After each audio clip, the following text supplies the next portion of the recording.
existed in all the key battleground states that he lost. But the former president had a particular obsession with Georgia. Here is the president on the afternoon of January 6th, after his own attorney general warned him that the claims you are about to hear are patently false. They should find those votes. They should absolutely find that. Just over 11,000 votes, that's all we need. They defrauded us out of a win in Georgia, and we're not going to forget it. So the state of Georgia is where we will turn our attention to next.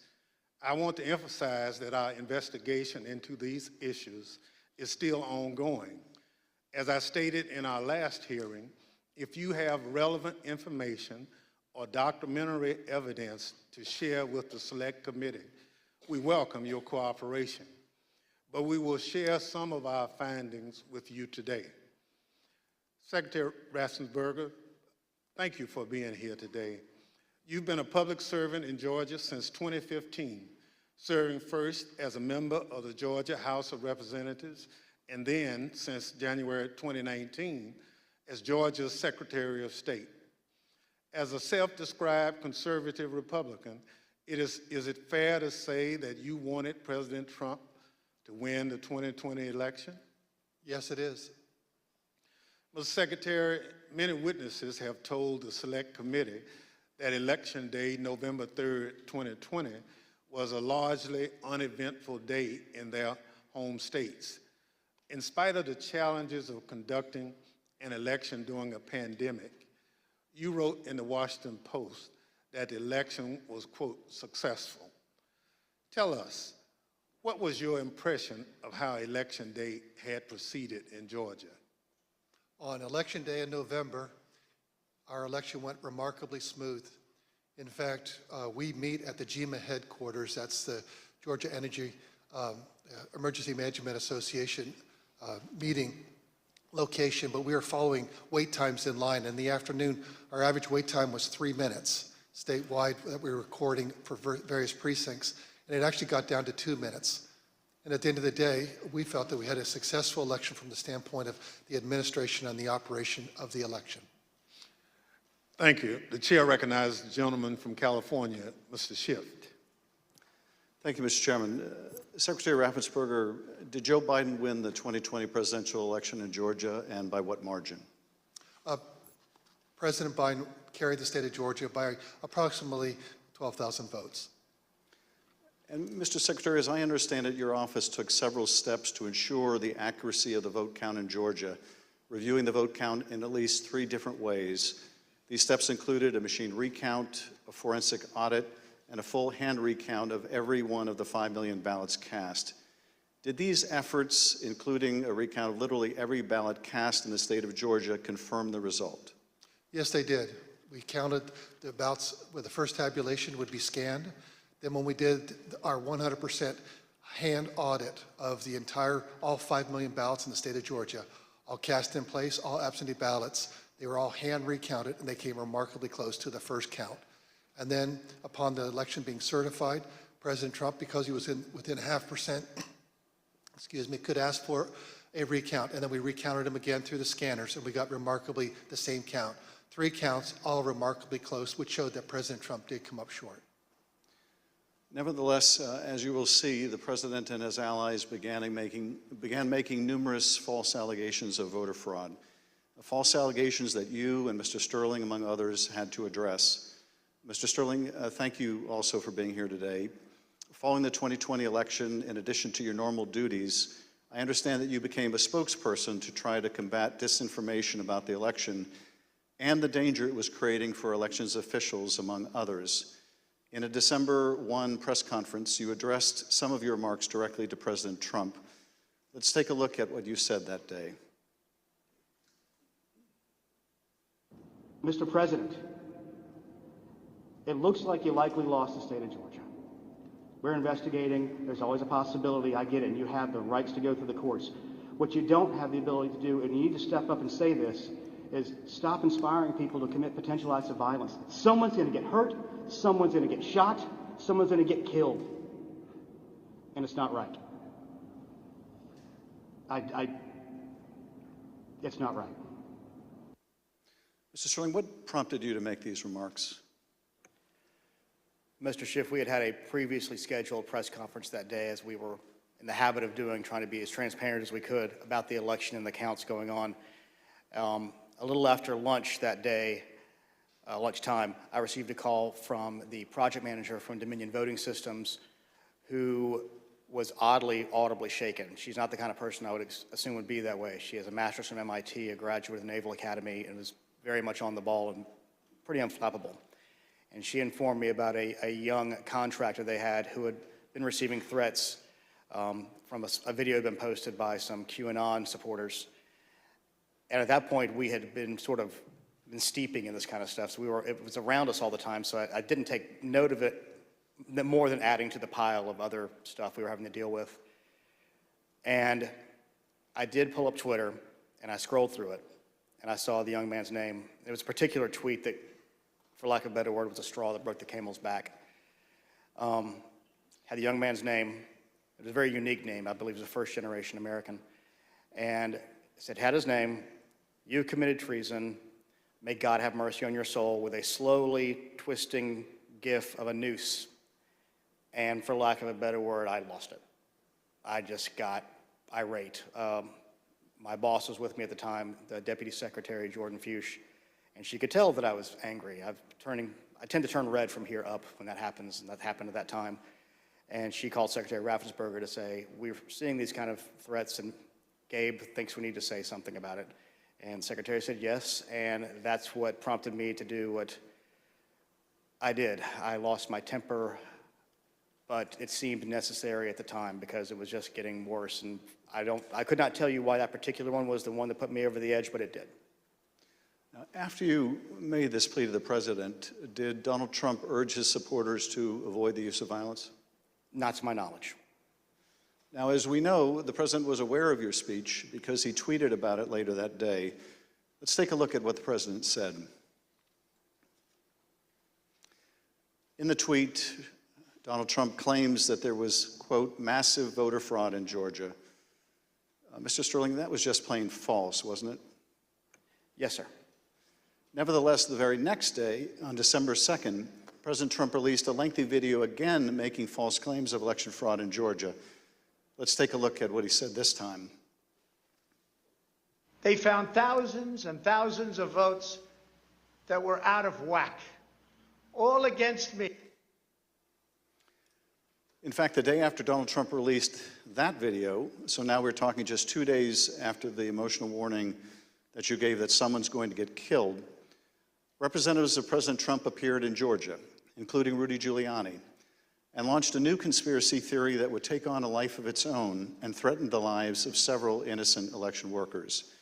This story falsely alleges that sometime during election night, election workers at the State Farm Arena in Atlanta, Georgia, kicked out poll observers. After the observers left, the story goes, these workers pulled so-called suitcases of ballots from under a table and ran those ballots through counting machines multiple times. Completely without evidence, President Trump and his allies claimed that these suitcases contained as many as 18,000 ballots, all for Joe Biden. None of this was true. But Rudy Giuliani appeared before the Georgia State Senate and played a surveillance video from State Farm Arena, falsely claiming that it showed this conspiracy taking place. Here's a sample of what Mr. Giuliani had to say during that hearing. And when you look at what you saw on the video, which to me was a smoking gun, powerful smoking gun, well, I don't have to be a genius to figure out what happened. And I don't have to be a genius to figure out that those votes are not legitimate votes. You don't put legitimate votes under a table. No. Wait until you throw the opposition out, and in the middle of the night, count them. We would have to be fools to think that. President Trump's campaign amplified Giuliani's false testimony in a tweet, pushing out the video footage. Giuliani likewise pushed out his testimony on social media. As you can see in this tweet, Mr. Giuliani wrote that it was, quote, "now beyond doubt," unquote, that Fulton County Democrats had stolen the election. Later in this hearing, we'll hear directly from one of the election workers in this video about the effect these lies had on her and on her family. Mr. Sterling, did the investigators in your office review the entire surveillance tape from the State Farm Arena on election night? They actually reviewed approximately 48 hours going over the time period where action was taking place at the counting center at State Farm Arena. And what did the tape actually show? Depending on which time you want to start, because as was mentioned, this conspiracy theory took on a life of its own, where they conflated a water main break that wasn't a water main break and throwing observers out and a series of other things. What it actually showed was Fulton County election workers engaging in normal ballot processing. One of the things that was very frustrating was the so-called suitcases of ballots from under the table. If you watch the entirety of the video, you saw that these were election workers who were under the impression they were going to get to go home around 10:30.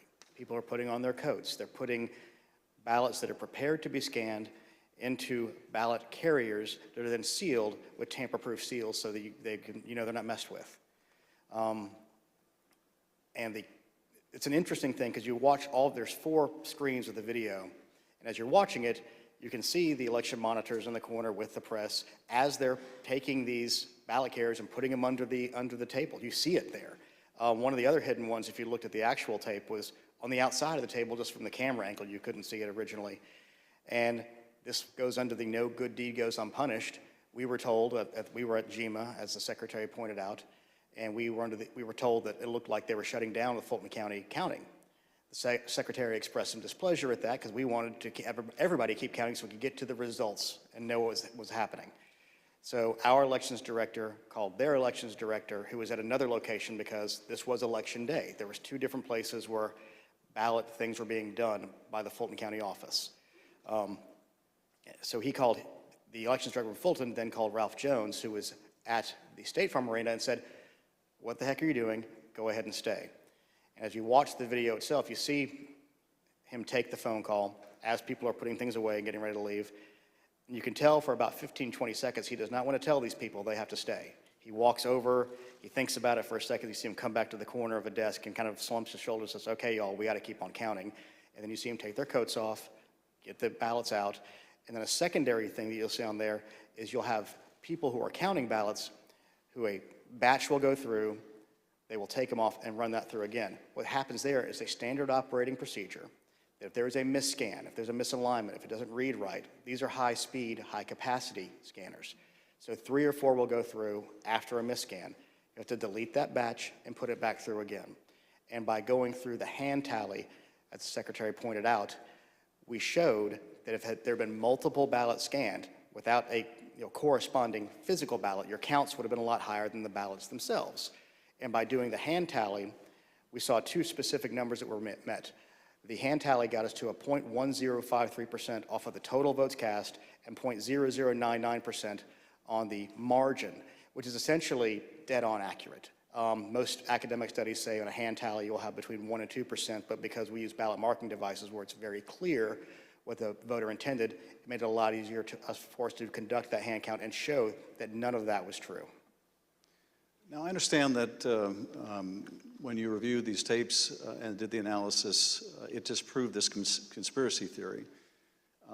But you still had to take a lot of steps to try to make sure the public knew the truth about these allegations. And you did frequent briefings for the press. Let's take a look at one of those press briefings, Mr. Sterling, that you held on December 7th to make the point that you just did today.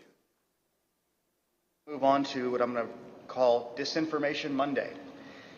Out of the gate, many of y'all saw the videotape from State Farm Arena. I spent hours with our post-certified investigators, Justin Gray from WSB, spent hours with us going over this video to explain to people that what you saw, the secret suitcases with magic ballots, were actually ballots that had been packed into those absentee ballot carriers by the workers in plain view of the monitors and the press. And what's really frustrating is the president's attorneys had this same videotape. They saw the exact same things the rest of us could see, and they chose to mislead state senators and the public about what was on that video. I'm quite sure that they will not characterize the video if they try to enter it into evidence, because that is the kind of thing that could lead to sanctions, because it's obviously untrue. They knew it was untrue, and they continue to do things like this. Mr. Sterling, despite the efforts by your office to combat this misinformation by speaking out publicly and through local media, you were unable to match the reach of President Trump's platform and social media megaphone spreading these false conspiracy theories. What was it like to compete with a president who had the biggest bully pulpit in the world to push out these false claims? For lack of a better word, it was frustrating. But oftentimes I felt our information was getting out, but that there was a reticence of people who needed to believe it because the President of the United States, whom many looked up to and respected, was telling them it wasn't true, despite the facts. And I have characterized at one point, it was kind of like a shovel trying to empty the ocean. And yes, it was frustrating.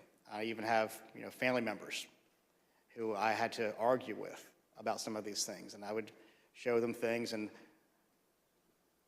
the problem you have is you're getting to people's hearts. I remember there's one specific, an attorney that we know that we showed and walked him through, this wasn't true, okay, I get that, this wasn't true, okay, I get that, this wasn't, 5 or 6 things, but at the end he goes, I just know in my heart they cheated. That's just, and so once you get past the heart, the facts don't matter as much. And our job, from our point of view, is to get the facts out, do our job, tell the truth, follow the Constitution, follow the law, and defend the institutions, and the institutions held. Let's take a look at what you were competing with. This is the former president speaking in Georgia on December 5th.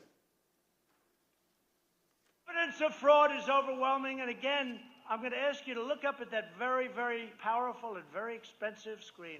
Hidden cases of possible ballots are rolled out from under a table. 4 people under a cloud of suspicion.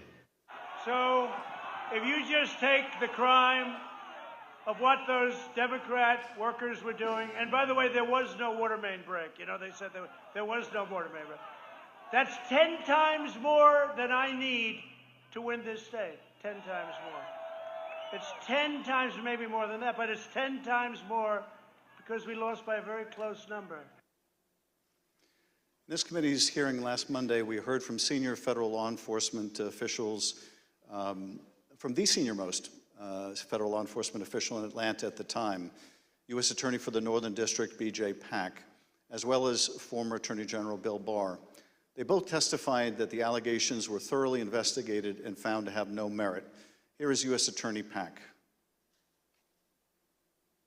Particular to Attorney General Barr, I told him that we looked into it. We've done several things, including interviewing the witnesses.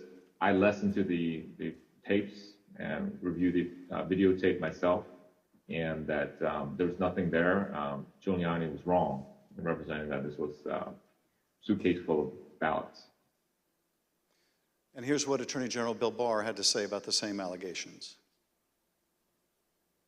Took a hard look at this ourselves, and based on our review of it, including the interviews of the key witnesses, the Fulton County allegations had no merit.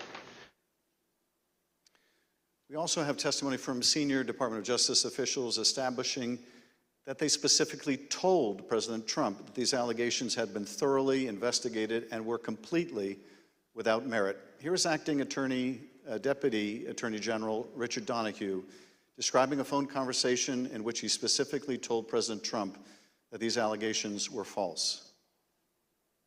The president kept fixating on this suitcase that supposedly had fraudulent ballots and that the suitcase was rolled out from under the table. And I said, no, sir, there is no suitcase. You can watch that video over and over. There is no suitcase. There is a wheeled bin where they carry the ballots. No matter how many times senior Department of Justice officials, including his own Attorney General, told the president that these allegations were not true, President Trump kept promoting these lies and putting pressure on state officials to accept them. On January 2nd, the president had a lengthy telephone conversation with Secretary Raffensperger. Prior to the president's call, though, I want to share a bit of important context. First, the White House, including the former president's chief of staff, Mark Meadows, repeatedly called or texted the Secretary's office some 18 times in order to set up this call. They were quite persistent. Second Chief of Staff Mark Meadows took the extraordinary step of showing up at a signature audit site in Georgia, where he met with Secretary Raffensperger's chief investigator, Francis Watson, who was supervising that audit process. Behind me is a photograph from that visit. Third, the day after Meadows' Georgia visit, he set up a call between President Trump and Francis Watson. On the call between President Trump and Georgia investigator Francis Watson, the former president continued to push the false claim that he'd won the state of Georgia. Let's listen to that part of the conversation. You know, it's just, you have the most important job in the country right now, because if we win Georgia, first of all, if we win, you're going to have 2 wins. They're not going to win right now. You know, they're down because the people of Georgia are so angry at what happened to me. They know I won by hundreds of thousands of votes. It wasn't close. And in this next clip, he told this state law enforcement official that she'd be praised if she found the right answer. Hopefully, you know, I will, when the right answer comes out, you'll be praised. I mean, I don't know why, you know, they've made it so hard. The thing will be praised. People will say, great, because that's what it's about, that ability to check and to make it right, because everyone knows it's wrong. There's just no way. Mr. Raffensperger, I know you weren't on this call, but that you have listened to it. President Trump didn't win by hundreds of thousands of votes in Georgia, did he? No, he did not. I've been traveling through the state of Georgia for a year now, and simply put, in a nutshell, what happened in fall of 2020 is that 28,000 Georgians skipped the presidential race, and yet they voted down ballot in other races. And the Republican congressman ended up getting 33,000 more votes than President Trump, and that's why President Trump came up short. Thank you, Mr. Secretary. The president on this call doesn't stop here. Let's listen to another part of the conversation between President Trump and Ms. Watson. Anyway, but whatever you can do, Francis, it would be, it's a great thing. It's an important thing for the country. So important. You have no idea it's so important. Well, and I very much appreciate it. Whatever you can do, Francis. This is the President of the United States calling an investigator looking into the election in which he is a candidate and asking her to do whatever you can do. Mr. Secretary, he placed this call to your chief investigator on September 23rd, 2020. The Select Committee has received text messages indicating that Mark Meadows wanted to send some of the investigators in her office, in the words of one White House aide, a shitload of POTUS stuff, including coins, actual autographed MAGA hats, etc. White House staff intervened to make sure that didn't happen.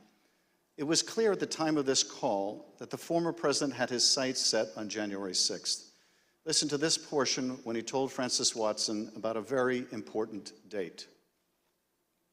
Do you think they'll be working after Christmas to keep it going fast? Because, you know, we have that date of the 6th, which is a very important date. That important date, of course, was the joint session of Congress, where Georgia's electoral votes would be counted for Joe Biden. A little over a week after this call to Francis Watson, the president was finally able to speak with you, Secretary Raffensperger. Bear in mind, as we discuss this call today, that by this point in time, early January, the election in Georgia had already been certified. But perhaps more important, the President of the United States had already been told repeatedly by his own top Justice Department officials that the claims he was about to make to you about massive fraud in Georgia were completely false. Mr. Secretary, the call between you and the President lasted 67 minutes, over an hour. We obviously can't listen to the entire recording here today, although it is available on the Select Committee's website. But we'll listen to selected excerpts of it now so that we can get your insights. Let's begin with the President raising the thoroughly debunked allegations of suitcases of ballots. In an official voter box, they were in what looked to be suitcases or trunks, suitcases, but they weren't in voter boxes. The minimum number it could be, because we watched it and they watched it certified in slow motion, instant replay, if you can believe it, but had slow motion, and it was magnified many times over. And the minimum it was 18,000 ballots, all for Biden. These are the allegations that the Department of Justice, the Attorney General, the Georgia Bureau of Investigation, and your office had all said were false. Is that right? Correct. And even more importantly, when B.J. Pak resigned as U.S. Attorney of the Northern District, President Trump appointed as acting U.S. Attorney of the Northern District Bobby Christine. And Bobby Christine looked at that, and he was quoted in the AJC that he found nothing. And he dismissed that case early also. Thank you, Mr. Secretary. The President references suitcases or trunks. Mr. Sterling, were the objects seen in these videos suitcases or trunks, or were they just the ordinary containers that are used by election workers? They're standard ballot carriers that allow for seals to be put on them so they're tamper-proof. And finally, the President claims that there was a minimum of 18,000 ballots somehow smuggled in, all for Biden. I take it, gentlemen, that that was also categorically false? There's no physical way he can know who those ballots were for, but secondarily, Fulton County for years has been an issue in our state when it comes to elections. So they had a very difficult time during the primary, in large part because of COVID. So we had put them under a consent decree the Secretary got negotiated, where we had a monitor on site. And his name is Carter Jones, and he took a notation. He had gone from State Farm to the English Street warehouse to look at election day activities, but before he left the State Farm Arena, he noted how many ballots had been counted on each one of the machines. And when he came back after we found out they were working again, he took note again when they closed. And I believe the final number was something around 8,900 total ballots were scanned from the time he left to the time about 12:30 or 1 o'clock in the morning. So way below 18,000. Let's play the next clip. I heard it was close. I said, there's no way. But they dropped a lot of votes in there late at night. You know that, Brad. Mr. Secretary, did somebody drop a lot of votes there late at night? No. I believe that the President was referring to some of the counties when they would upload, but the ballots had all been accepted and had to be accepted by state law by 7 p.m. So there were no additional ballots accepted after 7 p.m. Let's play the next clip in which the President makes claims about so-called dead voters. The other thing, dead people. So dead people voted. And I think the number is in the close to 5,000 people. And they went to obituaries, they went to all sorts of methods to come up with an accurate number, and a minimum is close to about 5,000 voters. Mr. Secretary, did your office investigate whether those allegations were accurate? Did 5,000 dead people in Georgia vote? No, it's not accurate. And actually, in their lawsuits, they allege 10,315 dead people. We found 2 dead people when I wrote my letter to Congress that's dated January 6th. And subsequent to that, we found 2 more.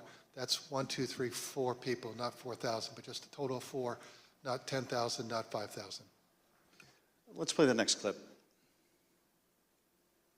And there's nothing wrong with saying that, that you've recalculated, because the 2,236 and absentee ballots, I mean, they're all exact numbers that were done by accounting firms, law firms, etc. And even if you cut them in half, and cut them in half again, it's more votes than we need. Mr. Secretary, is there any way that you could have lawfully changed the result in the state of Georgia and somehow explained it away as a recalculation? No, the numbers are the numbers. The numbers don't lie. We had many allegations, and we investigated every single one of them. In fact, I challenged my team, did we miss anything? They said that there was over 66,000 underage voters. We found that there's actually 0. You can register to vote in Georgia. When you're 17 and a half, you have to be 18 by election day. We checked that out, every single voter. They said that there was 2,423 non-registered voters. There were 0. They said that there was 2,056 felons. We identified less than 74 or less that were actually still in felony sentence. Every single allegation we checked. We ran down the rabbit trail to make sure that our numbers were accurate. So there's no way you could have recalculated it except by fudging the numbers? The numbers were the numbers, and we could not recalculate because we had made sure that we had checked every single allegation. And we had many investigations. We had nearly 300 from the 2020 election. Mr. Secretary, you tried to push back when the president made these unsupported claims, whether they were about suitcases of ballots or that Biden votes were counted 3 times. Let's play the next clip. President, they did not put that. We did an audit of that, and we proved conclusively that they were not scanned 3 times. Yeah, Mr. President, we'll send you the link from WSB that doesn't. I don't care about a link. I don't need it. I have a much, Brad, I have a much better link. You told the president you would send him a link from WSB, which I understand is a local television station that had a unedited video from the State Farm Arena. But the president wasn't interested in that. He said he had a much better link. Mr. Secretary, at the time that you were on the call with the president, as we have shown, both the FBI and the Georgia Bureau of Investigation have proven these claims to be nonsense. And you told him about these investigations on the phone. Let's listen to what President Trump had to say about the state and federal law enforcement officers who investigated these false claims.